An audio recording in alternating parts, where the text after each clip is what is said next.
Iran যুদ্ধ থামানোর সবচেয়ে জটিল প্রশ্নটি এখন একটাই, ইরানের হাতে থাকা সমৃদ্ধ ইউরেনিয়ামের ভবিষ্যৎ কী হবে। এই প্রশ্নের উত্তর খুঁজতে গিয়ে এখন তিনটি দেশ, রাশিয়া, যুক্তরাষ্ট্র এবং ইরান, তিনটি ভিন্ন অবস্থানে দাঁড়িয়ে আছে। আর এই তিন অবস্থানের টানাপোড়েনেই আটকে আছে মধ্যপ্রাচ্যের শান্তির চাবিকাঠি। পারমাণবিক মজুত নিয়ে এই ত্রিমুখী দ্বন্দ্ব এখন কূটনৈতিক অঙ্গনে এক নতুন ও বিপজ্জনক মাত্রা যোগ করেছে। মস্কোতে বিজয় দিবসের কুচকাওয়াজ শেষে এক সংবাদ সম্মেলনে রুশ প্রেসিডেন্ট ভ্লাদিমির পুতিন আবারও তার পুরনো প্রস্তাব সামনে আনলেন। তিনি বললেন, ইরানের সমৃদ্ধ ইউরেনিয়াম রাশিয়ায় স্থানান্তর করে সংরক্ষণ করা হোক। পুতিনের যুক্তি সহজ, রাশিয়া 2015 সালে একবার এই কাজ করেছে। সেবার জয়েন্ট কম্প্রিহেন্সিভ প্ল্যান অফ অ্যাকশনের আওতায় ইরানের ফোর্দো স্থাপনা থেকে প্রায় 300 কিলোগ্রাম 19.75% সমৃদ্ধ ইউরেনিয়াম রাশিয়ার নভোউলাক্স সুবিধায় স্থানান্তর করা হয়েছিল ইসরায়েল সহ সব পক্ষের সম্মতিতে। এই প্রেক্ষাপট উল্লেখ করে পুতিন বলেন, আমাদের কাছে এই অভিজ্ঞতা আছে এবং আমরা এটি আবার করতে প্রস্তুত।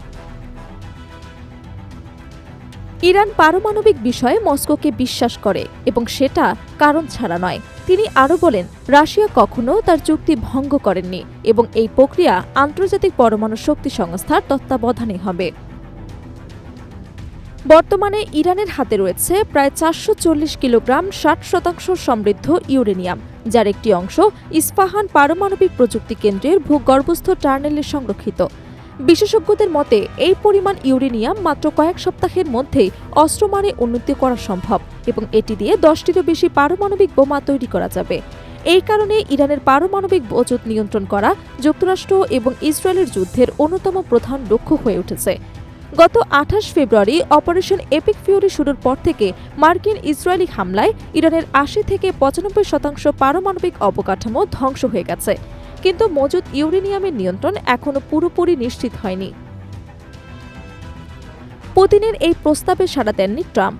সোমবার ট্রাম্পের সঙ্গে ফোন আলাপে পুতিন এই প্রস্তাব দিলে ট্রাম্প সরাসরি প্রত্যাখ্যান করেন। মার্কিন অবস্থান স্পষ্ট, ইরানের ইউরেনিয়াম রাশিয়ার নয়, যুক্তরাষ্ট্রেই আসতে হবে। মার্কিন প্রতিরক্ষা মন্ত্রী এক সংবাদ সম্মেলনে বলেন, যুক্তরাষ্ট্রের কাছে বিকল্পের পরিসর রয়েছে, ইরানের স্বেচ্ছামূলক সমর্পণ থেকে শুরু করে বিশেষ বাহিনীর সাহায্যে মজুদ নিয়ন্ত্রণ পর্যন্ত।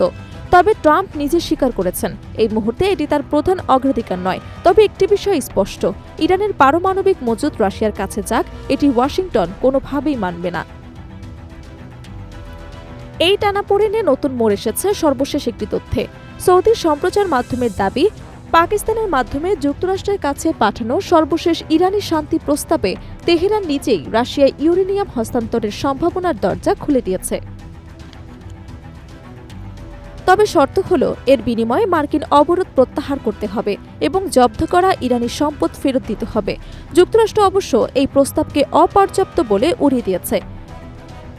এর আগে যুদ্ধ শুরুর আগের আলোচনায় ইরান রাশিয়া ইউরেনিয়াম পাঠানোর বিষয়টি প্রত্যাখ্যান করে নিজ দেশের IAEA এর তত্ত্বাবধানে ইউরেনিয়াম পাতলা করার প্রস্তাব দিয়েছিলেন। এখন পরিস্থিতি বদলে গেছে এবং ইরানের অবস্থানও কিছুটা নমনীয় হওয়ার ইঙ্গিত মিলছে। পারমাণবিক আলোচনায় ইউরেনিয়ামের মেয়াদ নিয়েও তীব্র মতবিরোধ রয়েছে। যুক্তরাষ্ট্র চাইছে 20 বছরের জন্য ইউরেনিয়াম সমৃদ্ধকরণ বন্ধ, ইরান মানছে মাত্র 5 বছর। তবে আলোচনায় 12 থেকে 15 বছরের একটি মধ্যবর্তী সমাধানের সম্ভাবনা দেখা যাচ্ছে। পুতিন সতর্ক করে বলছেন, পরিস্থিতি আরও উত্তপ্ত হলে সবাই ক্ষতিগ্রস্ত হবে এবং রাশিয়া কঠিন অবস্থানে পড়বে। কারণ ইরান উপসাগরীয় দেশ ও যুক্তরাষ্ট্র তিন পক্ষের সঙ্গে মস্কোর সম্পর্ক রয়েছে। ক্রেমলিনের মুখপাত্র জানিয়েছেন, রাশিয়ার প্রস্তাব এখনও টেবিলে রয়েছে। বিশ্লেষকরা বলছেন, ইউরেনিয়ামের গন্তব্য নিয়ে এই ত্রিমুখী দ্বন্দ্বই এখন পারমাণবিক আলোচনার সবচেয়ে বড় বাধা এবং মধ্যপ্রাচ্যের স্থায়ী শান্তির পথে সবচেয়ে বড় প্রশ্নবিদ্ধ হয়ে দাঁড়িয়ে আছে।